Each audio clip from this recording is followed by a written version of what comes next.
Assalamualaikum warahmatullahi wabarakatuh. Jumpa lagi dalam acara ngopi, ngobrol pikiran bareng Ges Khalifah. Hari ini saya kedatangan tamu, orang keren, luar biasa, muda, brilian, cerdas, dan banyak prestasinya. Namanya Gunung Kartiko yang sekarang sedang mendapatkan amanah sebagai direktur bisnis ya. Pak Gunung, selamat datang di acara ngopi bareng Ges Khalifah di Ombak Laut Ancol. Kita akan ngobrol-ngobrol seputar achievement yang dilakukan Jakpro selama ini yang membuat banyak orang geleng-geleng kepala karena prestasinya luar biasa Jakpro ini, Pak Gunung. Ada banyak hal yang kita ingin bicarakan, tapi terutama dalam 3 tempat aja dulu, nanti yang lain-lain belakangan ya. Pak Gunung, pertama kali ketika Pak Anies menjabat, dia melakukan program yaitu revitalisasi Taman Ismail Marzuki. Itu kan tempat yang sangat legendaris di Jakarta tuh. Revitalisasinya sudah berapa persen, Pak Gunung, di Taman Ismail Marzuki itu? Ya, kalau ada beberapa lokasi, jadi ada yang sudah 100% juga ada. Yang 100% yang mana aja? Yang 100% itu ada yang di Gedung Panjang. Gedung Panjang. Itu sudah 100%. Di situ ada tempat untuk perpustakaan, ada Wisma Seni juga. Yang perpustakaan itu yang itu ya, yang apa? Perpustakaannya DKI. HB Yasin. Ya, HB Yasin. Pindah ke situ ya. Pindah ke situ. Kemudian di atas itu ada untuk Wisma Seni. Jadi, di perpustakaan itu ada Wisma Seni. Ya, di lantai atasnya. Di lantai atasnya. Yang kemarin sempat diributkan akan dibangun hotel bintang 5 gitu. Iya betul. Iya, jadi konsepnya memang namanya juga bukan hotel tapi Wisma Seni. Wisma Seni. Sebenarnya juga kalau hotel juga nggak masalah sih, karena kan tempat-tempat semacam itu dimanapun ada hotelnya, mau baik di Singapura, di Australia, di mana-mana, dan itu kan penting ya buat menghidupi dari arena berkreasi itu kan butuh dapat pendapatan lain gitu kan. Iya, betul. Dan memang konsepnya juga memang untuk seniman juga. Seniman juga. Jadi memang kita tidak nanti ada tarif komersial atau apa ya.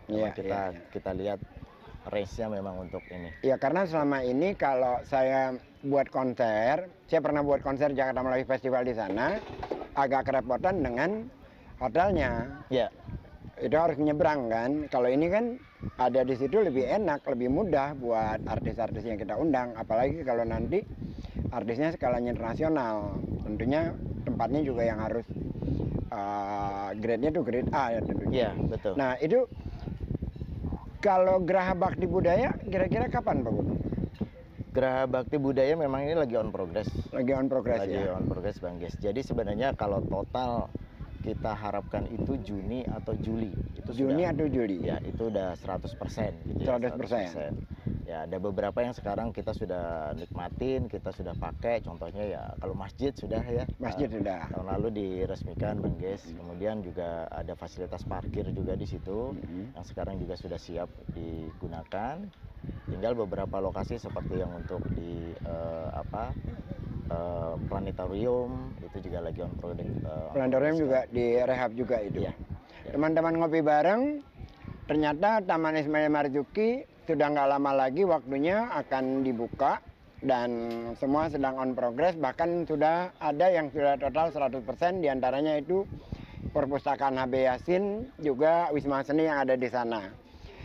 Terkait dengan Taman Ismail Marzuki ini ada yang menarik, programnya dari Pemprov DKI, dalam hal ini juga Jakpro. Bukan hanya timnya yang direhab, tetapi pedestrian sepanjang jalan itu juga dilakukan revitalisasi. Dan sepanjang jalan itu nanti akan ada ruang ekspresi berkesenian. Seharusnya dari kalau belum COVID kan sudah dilaksanakan itu. Tapi karena COVID itu kan berhenti ya. Jadi sebelum menuju ke Taman Ismail, sepanjang jalan ada 100 meter itu ada untuk lukisan, untuk ekspresi berkesenian lah, musik dan lain-lain. Tentunya kan akan dikurasi ya. Secara kelembagaannya ada perubahan nggak? kelembagaan mungkin nanti gini konsepnya Bang Gis. Jadi nanti akan ada suatu organisasi untuk mengelola tim itu. Ya, karena sesuai dengan penugasan Pergub itu ada di Jakpro. Jadi nanti kami menyusun kelembagaan itu menjadi suatu organisasi di mana nanti ada keterlibatan dari Dewan Kesenian Jakarta. Ada keterlibatan dari Dewan Pasti Kesenian Jakarta. ada di situ. Kemudian kita juga punya tim kurasi yang nanti terdiri dari beberapa cabang seni gitu ya. Itu juga masuk di situ. Dan tentunya dengan leading dari Dinas Kebudayaan. Dari Dinas Kebudayaan. Dinas Kebudayaan. Artinya bahwa Jakpro itu sebagai lebih kepada fasilitator ya. Ya, kita pengelola, tapi di dalamnya kontennya kita berkolaborasi tentunya dengan Dewan Kesenian Jakarta dan juga dengan Dinas. Ya, artinya bahwa konten-konten nantinya kan tetap saja. Tetap harus ada kurasi, tetap harus ada dari Dewan Kesenian Jakarta terlibat, dari masyarakat seniman Jakarta terlibat di sana ya. Jadi selama ini yang terjadi itu miskomunikasi atau apa dengan ya saya nggak terlalu ini ya dengan keramaian-keramaian itu karena ada perempuan saya nggak tahu hasil karyanya apa tiba-tiba ikut di dalam acara itu ke DPR ribut soal tim karya seninya apa sih juga nggak tahu dia saya nggak menyebut namanya yang membuat gerakan itu ya menurut saya standarnya turun jadinya. Nah terus dengan kondisi seperti itu kan ramainya di media. Sementara kita tahu persis bahwa gubernur yang sekarang jangankan tim ruang-ruang pedestrian di Sudirman aja diberikan ruang untuk ekspresi seni kan gitu. Betul. Jadi sebenarnya apa yang terjadi kemarin? Ya sebenarnya visi dari Pak Gubernur clear bahwa kita memang harus inklusif gitu ya ke semua dan memang kebudayaan dan kesenian mendapat tempat yang khusus memang. Jadi memang sangat baik sekali. Nah kemarin sempat ada rame-rame segala itu ya mungkin kalau saya lihat ada miskomunikasi memang ada beberapa kepentingan gitu ya yang memang harus kita dengarkan, diakomodir gitu ya. Dan memang dari beberapa kepentingan tersebut memang ya harus kita dengarkan semua. Kemudian ya kita ada siapa yang akan kita jadikan panutan nih gitu. Jadi kami kolaborasi dengan Dinas Kebudayaan sudah pasti. Kemudian dengan Dewan Kesenian Jakarta yang memang juga secara legal juga dari DKI yang menunjuk gitu ya. Gitu Bang Gis. Tapi ya memang teman-teman seniman yang lain juga tetap kita dengarkan, masukan-masukannya tetap kita akomodir lah gitu. Betul. Teman-teman ngopi bareng, saya punya pengalaman yang kurang menyenangkan terkait dengan Taman Ismail Marzuki itu. Jadi begini, ketika kita ingin mengadakan konser di sana, fasilitas semuanya lengkap, mixer apa segala macam. Saya waktu itu menggunakan Teater Jakarta, Pak Gunung. Iya. Dan saya berani membayar, waktu itu bayarnya masih mahal ya. Itu tahun 2014. Setelah itu kan kemudian diturunkan. Di atas angkanya di atas 100 juta. Kita berani membayar harga seperti itu karena kita tahu alatnya sudah lengkap. Jadi kita tidak perlu sewa alat dari luar lagi. Apa yang terjadi? Yang terjadi adalah alat-alat di sana nggak ada yang bisa dipakai. Jadi udah bayarnya mahal, alatnya kita harus sewa lagi dari luar, ya biayanya jadi nambah bengkak. Problemnya kan memang selalu di maintenance. Nah anggaran untuk maintenance kan besar. Nah kalau itu menunggu APBD, ya berat lah untuk Pemprov kan. Jadi kalau Jakpro mengelola itu secara bisnis, saya kira sangat masuk akal gitu loh. Agar sumber pendapatannya bisa lebih maksimal gitu. Ya betul, memang dengan adanya tim ini sebenarnya kita ingin menaikkan level dari kebudayaan atau berkesenian gitu ya. Kita melihat ada banyak tempat-tempat berkesenian yang memang sudah bagus secara ambience-nya, secara servisnya, yang otomatis nanti hasil dari para seniman itu juga akan naik levelnya gitu ya Bang. Itulah yang kita coba tuju ke situ. Tapi juga tidak bisa kita pungkiri bahwa kegiatan berkesenian ini kan terbatas ya. Artinya tidak sebanyak atau sebesar misalnya entertainment gitu. Jadi kami mengolah itu, mixkan itu antara ini kepentingan kesenian dan ada juga yang bisnis gitu ya.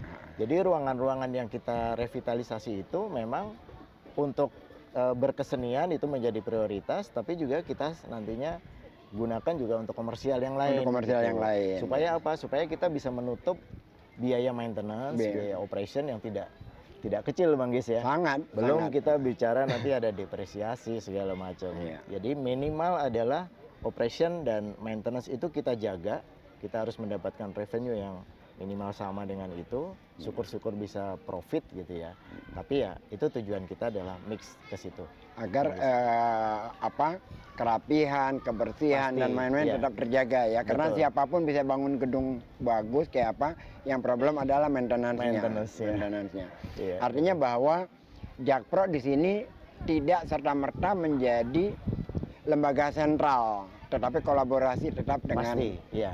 Apalagi Organisasi kami Jakarta. juga menyadari bahwa kebudayaan ini kan menjadi satu hal yang mungkin Jakpro kan identik dengan keproyekan gitu ya, Keproyekan, properti bisnis dan lain-lain. Tapi kami coba untuk ke situ sehingga di dalam organisasi itu nanti memang akan ada maksimal keterlibatan dari para seniman.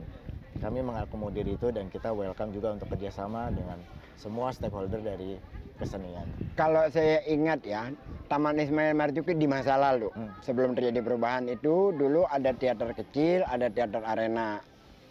Itu kalau teater arena itu tempatnya Leo Christie muncul di situ. Kalau di teater kecil, kalau di teater arena itu tempatnya God Bless.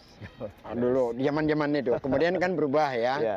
menjadi teater Jakarta itu teater kecil dan terus kemudian sebelah kanan itu tadinya kosong menjadi restoran Vienna kalau tidak salah itu, bekas dari Monas pindah ke situ.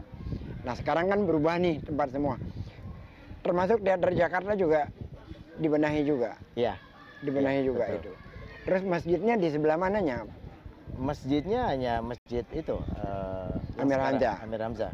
Di sebelah kanan itu lagi Iya. dibangun lagi di situ. Iya. Tempat baru jadinya. Tempat baru. Kalau tadinya kan di basement. Iya dulu di basement ya Bang ya. Jadi begini, teman-teman ngopi bareng. Bang Gis yang lebih hafal. Saya agak hafal karena dulu tim itu bagian dari tempat main zaman-zaman SMA sampai kuliah gitu ya. Jadi rencananya ada masjid yang dibangun, dibongkar di tahun 2013 kurang lebih, dan sampai berakhirnya masa Gubernur Ahok, masjid itu tidak dibangun, yang terjadi hanya musola kecil. Dan kemudian masuk 2017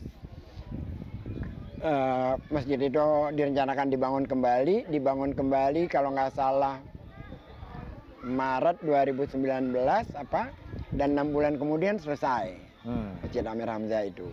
Artinya bahwa keseriusan dalam membongkar lalu membangun kembali memang hal yang berbeda ini, gitu kan. Nah, tim ini menariknya adalah di situ ada masjid, ada Geraha Bakti Budaya tempat pameran, sekaligus tempat drama, penampilan drama di sana. Juga ada teater Jakarta di sebelah kanannya. Nah, Geraha Bakti Budaya itu nggak bisa dimasukkan cagar budaya karena umurnya baru 30 tahun.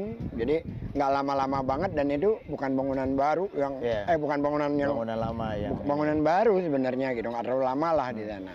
Tapi memang sudah kusut. Jadi dan agak membahayakan kadang-kadang itunya jatuh, plafonnya itu gitu kan. Jadi saya setuju sekali itu dibongkar, dirapikan kembali. Jadi kita punya tempat yang lebih modern, lebih kapasitasnya juga lebih banyak. Lebih gitu. banyak. Nah kalau bioskopnya gimana Pak Gunung? Bioskop udah nggak ada Bang Gis. Udah nggak ada. Nanti dikasih tempat lagi atau tidak gitu? Secara space ya memang tidak. Oh tidak ada lagi ya, direncanakan, tidak direncanakan Tidak ya. direncanakan.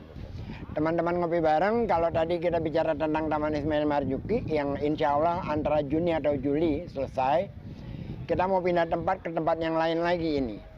Ini pencapaian Jakpro yang juga luar biasa, yaitu Jakarta International Stadium. Dibangun tahun 2000 berapa itu mulai? 2019 ya. 2019.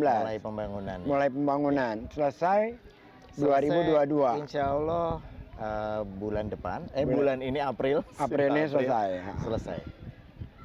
Jadi sebenarnya sekarang sudah hampir 100% Bang Ges. Sudah hampir 100%. Menyisakan satu pekerjaan yang retractable roof. Jadi kan itu nanti ada buka tutupnya di atap, itu yang sedang dalam taraf penyelesaian. Oh, jadi yang penyelesaian itu yang buka tutupnya saja? Ya. Kalau yang untuk indoornya itu, untuk bangku-bangku apa? Semua sudah selesai. Sudah selesai? Sudah selesai. Landscape-nya? Landscape juga sudah, jadi sekarang juga perapihan aja. Perapihan aja. Kita targetkan sebenarnya tanggal 14 April itu sudah done 100% semua. 14 April sudah 100% semua. Ya. Teman-teman ngopi bareng, Jakarta International Stadium ini dibangun di 2019, di 2022 selesai. Itu pun 2019-nya bukan awal ya. Ya. Artinya nggak mencapai 3 tahun sudah tuntas ya.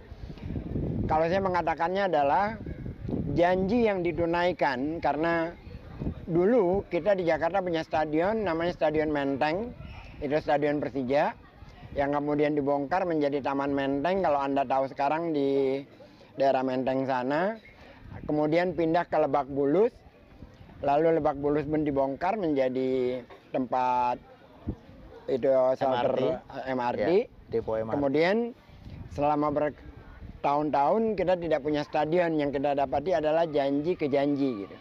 Lalu pada saat pilkada dijanjikan juga bahwa akan dibangun stadion, dan ternyata gubernur yang kali ini benar-benar menunaikan janjinya. Nah, cuma menariknya stadion yang baru ini lahan parkirnya itu tidak begitu banyak, kurang lebih sekitar 1000-an mobil lah kurang lebihnya. Nah, Pak Gunung bagaimana mensiasati dengan ketiadaan lahan parkir di sana? Ya, memang kekurangan lahan parkir itu memang disengaja, Bang Ges. Jadi memang kita itu stadion kita kan punya standar Platinum Green Building.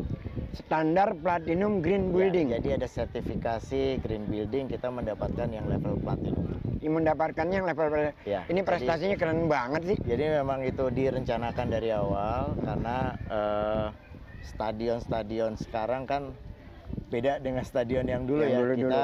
Kita sebenarnya mengedukasi masyarakat untuk menggunakan public transportation, sehingga kenapa hanya 1.200 Bang.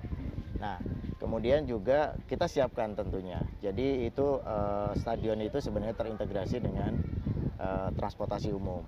Sekarang sudah ada Transjakarta masuk ke stadion, ada 2 jalur.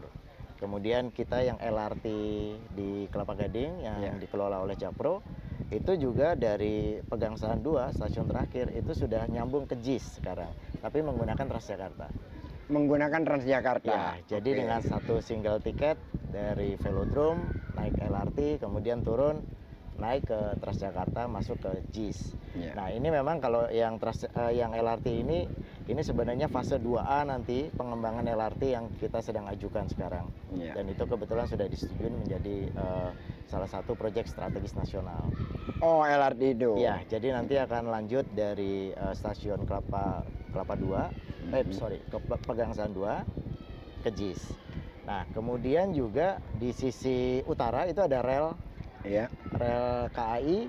Itu sekarang juga kita akan bangun dua stasiun di situ. Dua stasiun. Jadi nanti akan ada aktif lagi KRL menuju ke situ. Gitu. Artinya bahwa walaupun Jakarta International Stadium ini tidak memiliki lahan parkir yang banyak, tapi transportasi publiknya cukupan memadai untuk mencapai di sana, baik datang maupun pulang, dan kayaknya itu jauh lebih efisien ya. Ya. Terus ada beberapa, kita kerjasama dengan beberapa kantong-kantong parkir Bang. Jadi contohnya di J-Expo itu kami akan kerjasama dengan J-Expo, sehingga nanti jaraknya juga nggak terlalu jauh. Kita kalau ada acara di JIS, parkir di situ, kita siapkan shuttle. Shuttle ke JIS gitu, bolak-balik gitu. Jadi sebenarnya cukup dimudahkan gitu ya, karena juga lokasi JIS kan memang juga dekat dengan perumahan di Sunter juga ya. Jadi dengan parkir agak jauh itu mestinya lebih nyaman lah dengan menggunakan shuttle. Saya kembali ke Green Building tadi, itu kriterianya apa saja hingga mendapatkan platinum itu? Ya, banyak beberapanya, diantaranya itu tadi ya Bang, masalah transportasi publik, kemudian juga dari desain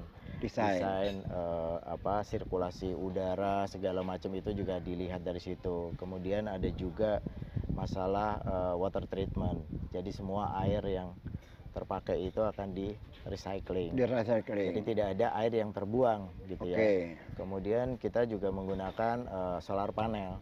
Solar panel di atap. Jadi atap itu nanti bisa full ketutup dan sebagian itu ada solar panel yang dan dia menyerap energi listrik jadinya. Ya, menjadi listrik yang targetnya adalah digunakan untuk kebutuhan sehari-hari yang bukan yang full ya. Berarti sangat efisien dong ya. Ya, jadi kebutuhan untuk yang day to day tanpa ada kegiatan yang besar itu bisa tercukupi. Bisa dari situ tercukupi. Jadi tidak perlu pembiayaan yang terlalu masif ya, untuk ininya ya. Jadi itu salah satu kategorinya. Salah satu kategorinya dari mendapat platinum itu. Kita mendapatkan itu, kemudian juga kemarin ada rekor muri juga kita dapatkan, salah satunya yang untuk pengangkatan lifting rangka atap itu, Bang. Oke, pengangkatan dalam kegiatan sekaligus diibaratkan kalau nggak salah seperti mengangkat 1000 ya, Kijang Innova ya. Kijang Innova. Karena berapa ton itu kan ya, diangkat berbarengan. Itu yang melakukan itu pekerjanya semuanya semua orang Indonesia. Lokal. Insinyurnya? Insinyur lokal semua. Tenaga kerja di paling bawah lokal semua. Berapa jadi, banyak? Berapa banyak? Mungkin sekitar 3.000-an ya. Teman-teman ngopi bareng. Proyek Jakarta International Stadium dikerjakan oleh 3.000 orang, dari mulai insinyurnya sampai pekerja pemasang keramiknya itu adalah tenaga kerja lokal. Tenaga kerja lokal. Jadi kalau DKI kemarin mendapatkan predikat sebagai pembeli barang produk dalam negeri terbesar. Lalu kalau proyek GIS menggunakan seluruhnya tenaga kerja lokal. Tenaga kerja lokal. Itu pada saat melakukan itu yakin betul bahwa tenaga kerja lokal kita bisa melakukan itu.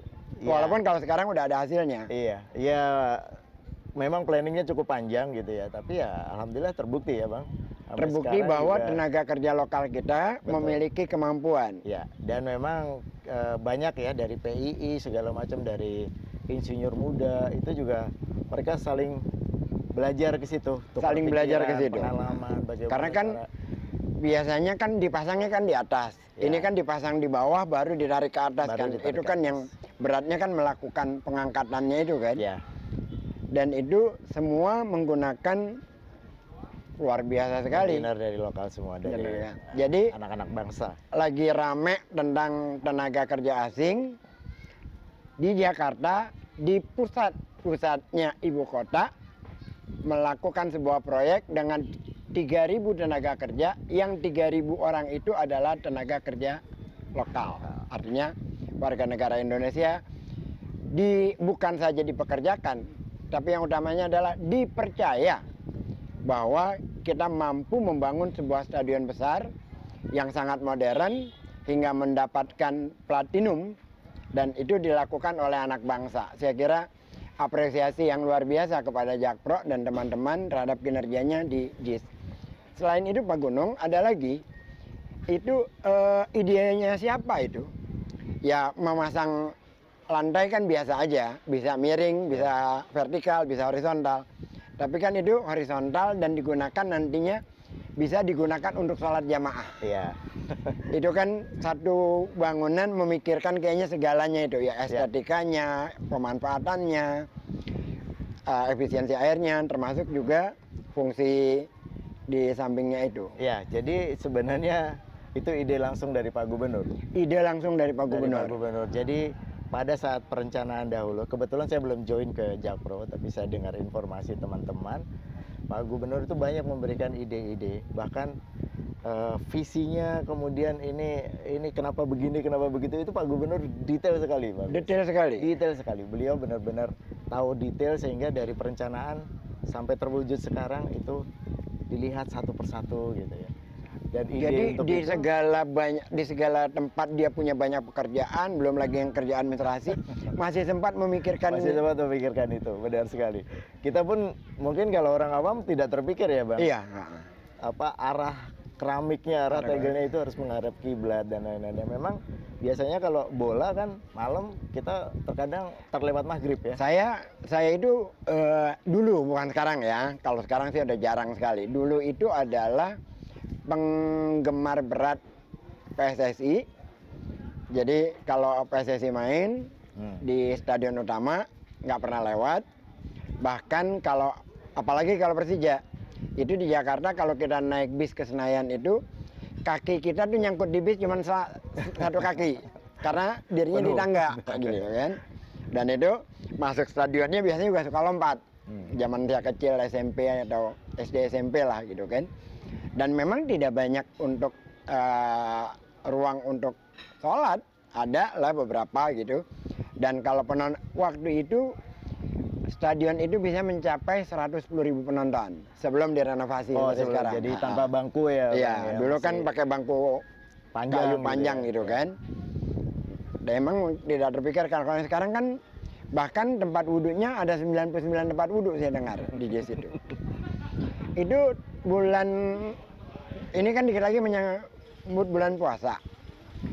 Saya dengar kabar bahwa pada saat hari raya itu akan digunakan untuk sholat Id. Ya, insya Allah memang seperti itu, Bang.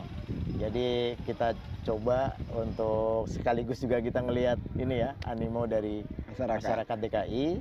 Kita coba itu nanti untuk digunakan sebagai tempat sholat Id. Tempat sholat. Iya, betul. Teman-teman ngopi bareng, jadi bukan hanya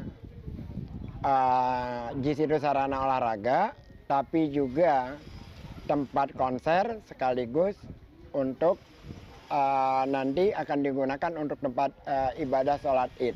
Jadi saya kira ini sesuatu yang menarik nih untuk di Jakarta nantinya. Ya, kita ini Bang Guys, jadi kita nanti menunggu arahan juga dari Pemprov, dari Pak Gubernur untuk aktivasi di JIS seperti apa gitu ya. Yang jelas kita melihat bahwa visi ke depan memang itu, ini stadion ini memang untuk masyarakat. Jadi semua orang, semua kegiatan, apakah itu olahraga, apakah itu ekspresi berkesenian, apakah itu ibadah, jadi semua agama, semua ini mendapatkan tempat ya. Oke, ada lagi yang menarik nih Pak Gunung. Saya dengar senyap-senyap, angin semilir, yang kabarnya moga-moga yang kali ini nggak kabar burung. Karena kan kalau yang kemarin sudah sempat diumumkan tapi nggak jadi. Karena Omikron tinggi. Saya dengar-dengar di pertengahan April ini ada pertandingan yang luar biasa menarik. Itu nanti menunggu dari Pemprov, Bang. Menunggu dari Pemprov pengumumannya. Ya, kalau gitu saya mengumumkan saja. Jadi teman-teman ngopi bareng bahwa di pertengahan April nanti akan insya Allah akan kejadian pertandingan antara Barca, Atletico Madrid dengan kalau nggak salah Juventus yang sempat tertunda di bulan Desember kemarin. Informasi terakhir yang saya dapatkan itu sudah mencapai 90%. Jadi kita tunggu saja bahwa di JIS nanti akan ada pertandingan yang cukup besar, yaitu Atletico, Barca, dan Juventus yang U19 ya kalau nggak salah. Dan itu memang belum diumumkan karena memang belum confirm sepenuhnya, tapi saya sudah bertanya kepada beberapa teman yang memang membidangi itu. Sejauh ini saya dengar sudah 90%. Jadi saya punya keberanian lah untuk membicarakan itu. Teman-teman ngopi bareng, ada hal lain yang cukupan ramai nih. Selain JIS juga Jakpro punya pekerjaan lain yang luar biasa. Dia membangun sirkuit Formula E dalam jangka waktu 56 hari. 56 hari. Iya, Bang. Itu cerita Bandung Bondowoso. Gimana ceritanya? Itu Formula E bener jadi apa enggak ini? Wah, jadi Bang. Jadi. Sirkuitnya sudah berapa persen? Sirkuit udah di atas 90%. Sirkuit sudah di atas 90%. Ya, tinggal pengaspalan layer atas saja yang sekarang memang kita akan mulai kerjakan. Jadi masih on target semua. On target semua. On time juga. Sesuai waktunya, dan kita masih punya waktu sampai sekarang ya 2 bulan lebih sedikit untuk menjelang 4 Juni. Menjelang 4 Juni. Jangan dilewatkan 4 Juni. Karena 4 Juni itu ada Formula E. Teman-teman ngopi bareng, sirkuit Formula E ternyata sudah 92%. Jadi begini, ada rumus baru. Semakin tinggi obrolan dari para buzzer di media sosial, maka sebaliknya lah yang terjadi. Semakin mereka menyatakan bahwa Formula E tidak jadi, ternyata progresnya semakin tinggi. Mungkin ini karena ketakutan-ketakutan terhadap keberhasilan-keberhasilan Pemprov DKI sekarang. Ini ada logika yang terbalik gitu. Saya bangga dengan MotoGP berhasil. Tentu saya juga bangga kalau Formula E berhasil. Kalau mereka kan tidak. Dia pengen yang satu berhasil, yang satu gagal. Padahal dua-duanya atas nama bangsa kan. Ya. Nah, ini tapi kita maklumi lah karena mereka kan memang otaknya dikit ya.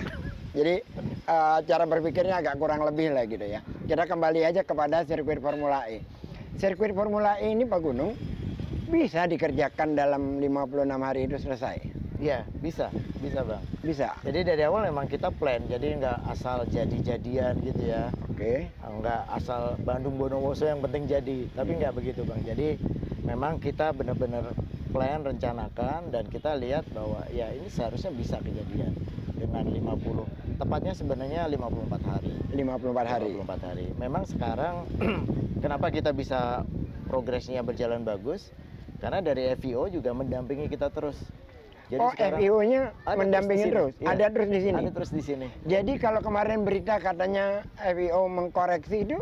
Enggak benar. Katanya jalannya dipanjangin, jadi udah jadi terus dirubah. Jadi sebenarnya beritanya gimana? Kami tidak akan bangun sebelum mapping itu dapat dari FIO. Jadi yang merancang mereka dengan standar mereka juga sudah pasti standarisasinya pas gitu ya. Kemudian kita tuangkan itu ke dalam keproyekan, kita bikin. Ini kira-kira 54 hari, oh bisa gitu ya. Jadi kita selalu bareng dengan mereka. Koreksi-koreksi dikit misalnya, oh ini tekukannya kurang sedikit, itu wajar. Oh jadi bukan bukan salah. Bukan. Pada saat pelaksanaan Bukan salah. Semua masih. Jadi koreksinya memang dari awal. Iya, jadi memang ada tepukan-tepukan dikit. Kemudian juga FIO yang menarik, dia membuat di setiap beberapa tikungan itu ketinggiannya berbeda. Oke. Di mana itu di balapan Formula E di kota-kota lain itu tidak ada seperti itu. Oh, di kota-kota lain tidak ada. Rata-rata datar gitu ya, datar sehingga begitu ada tikungan dia agak ngerem sedikit.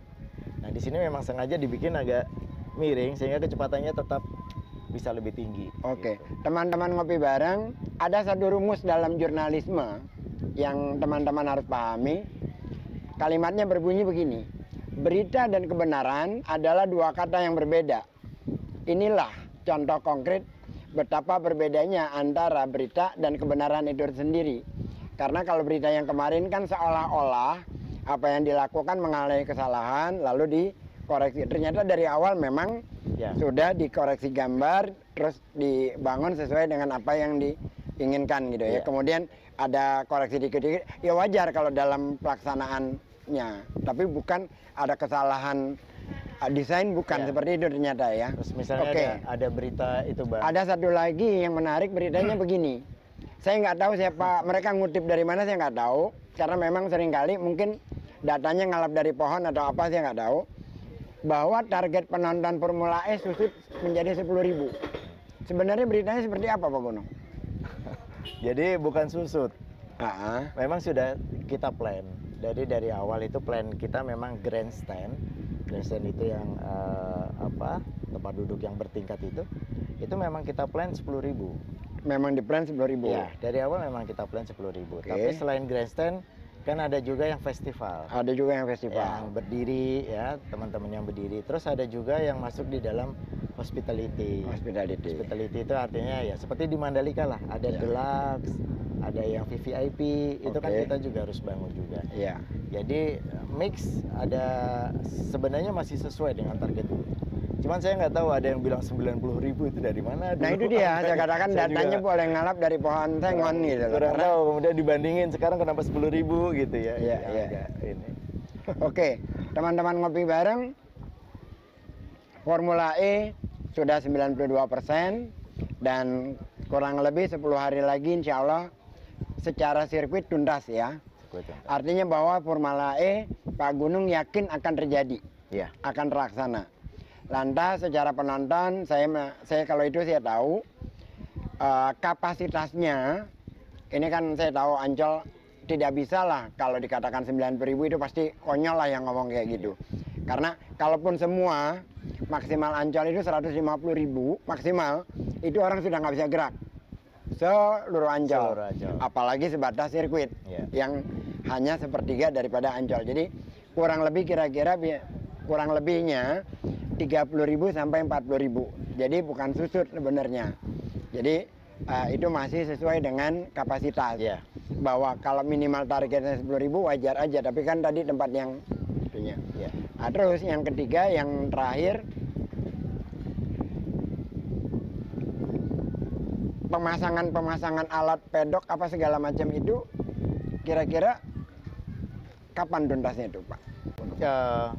Jadi ini bertahap, Bang. Begitu trek ini selesai, kemudian kita pasang barrier juga kita bisa lihat sudah berdatangan bawa ke sini, nanti kita pasang, kemudian kita pasang fence, memang itu standarnya seperti itu, dan barulah nanti pedok, kemudian ada namanya emotion, itu yang untuk VVIP itu juga baru akan dibangun. Jadi itu semuanya didatangkan dari luar, ya, karena mereka dari luar. Punya standar sendiri soal itu ya. Termasuk grandstand 10.000 seat itu pun didatangkan dari luar, Bang. Dari luar, karena standar mereka itu ya. Mereka punya standar safety yang sangat ketat. Kenapa Jakarta milihnya Formula E? Kenapa nggak Formula One? Karena kan kalau seruan Formula One. Ya, memang sebenarnya seruan Formula One dari sisi suara, dari sisi suara, memang betul. Tapi kita lihat visi Pak Gub untuk Jakarta bersih ya, langit biru segala macam, dan saya rasa ini bukan hanya dari DKI, Pak, tapi pusat kan Pak Presiden juga sampaikan bahwa next kita itu adalah sustainability, green energy, sehingga kenapa sekarang mobil listrik itu dipacu diberikan kemudahan-kemudahan untuk segera semakin banyak gitu ya. Dan saya dengar juga di G20 nanti ada sekian ratus mobil listrik yang akan dipakai. Teman-teman ngopi bareng ini nyambung ya. JIS mendapat platinum karena green building. Lalu yang dibawa kemari bukan Formula One tetapi Formula E. Jadi ini bukan sesuatu yang melakukan sesuatu hanya dengan keriangannya, tidak, tapi ada visi ke depan terkait dengan green energy, lingkungan hidup dan sebagainya. Jadi ada visi besar berarti ya. Jakarta keren ya Pak Gunung ya. Saya kira memang. Saya bangga lah tinggal di Jakarta, Pak. Bangga lah sekarang tinggal di Jakarta ya. Saya sendiri beberapa tahun yang lalu, bahkan belum lama sebenarnya, kalau kita lagi jalan-jalan di, nggak usah jauh-jauh lah, Singapura misalkan, Orchard. Ya, atau kita di Tokyo, di Ginza gitu kan. Hayalan kita yang pertama adalah kapan Jakarta kayak gini? Karena trotoarnya besar, pohon-pohonnya tertata rapi. Sekarang ternyata lebih bagus daripada Orchard gitu. Nyaman ya, Bang? Nyaman sekali. Nyaman, udah aman juga. Aman juga gitu kan. Teman-teman ngopi bareng, saya kira demikian obrolan kita dengan Pak Gunung Kartiko dari Jakarta Propetindo. Mereka luar biasa kinerjanya. Taman Ismail Marzuki selesai, Jakarta International Stadium selesai, sirkuit Formula E beberapa hari lagi selesai, dan ada banyak kegiatan tentunya yang dekat-dekat lagi akan sama-sama kita saksikan. Maka apa yang dijadikan tagline oleh Pak Gubernur, maju kotanya, bahagia warganya, rasa-rasanya memang sudah tertunaikan, selain janji-janji dia kepada masyarakat bawah, yaitu hal yang lain lagi ya. Oh, ada satu hal Pak Gunung yang terlewat. Masyarakat Kampung Bayam yang tergusur itu dibangun rumahnya. Dibangun, insya Allah dibangun, Bang.